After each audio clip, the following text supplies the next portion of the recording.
Yung pong in Jesus name ay hindi po yung closing remarks sa prayer, no? Maliwanag ba yan? Paano ba tatapusin itong prayer na to? Jesus mo. Hindi po ganon. Ang tingin po kasi ng Diyos, ang mga anak ng Diyos, ano? People of God. Ang isa po sa business ng church, legislator po to, para ka mga senador. Sabi mo nga sa katayo mo, senador ka. We make laws. No? Yung mga patakaran ng Diyos, ini-implement po natin yan. Kaya may konti kang problema sapagkat ayaw ito ng sanlibutan. No? Halimbawa, no? Yayain mo yung mga tao, attend tayo ng cell group. Busy ako.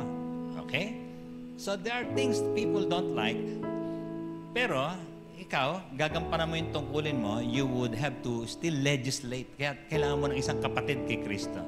Amen? At dapat at least 2 o 3 magtitipon, 2 kayo, magle-legislate kayo, gagawa kayo ng patutupad. Ito po yung tinuro sa atin ni Jesus, ha?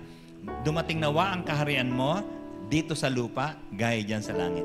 So kung ano po yung mga tinuro sa atin sa Biblia, mangyayari po rito. Mag-umpisa ka lang sa isang cell group na maliit. Okay? Magkakaroon ka ng nucleus, you will have a momentum. So we will legislate things, no? Sana Lord, matanggal na po yung mga kabataang hindi nag-aaral sa pangalan ni Jesus.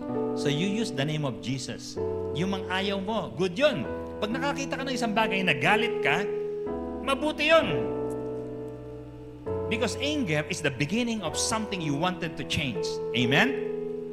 Pag hindi ka nagagalit, kahirapan, tanggap ko na to, okay na to, lahat mahirap. Ay, lahat ng mga babae na bubuntis kahit hindi nag-aasawa, tanggap ko na. Delikado po yun, ano? Kailangan isang araw magalit ka. But may mga tao hindi nag-aaral yung anak nila. Magalit ka.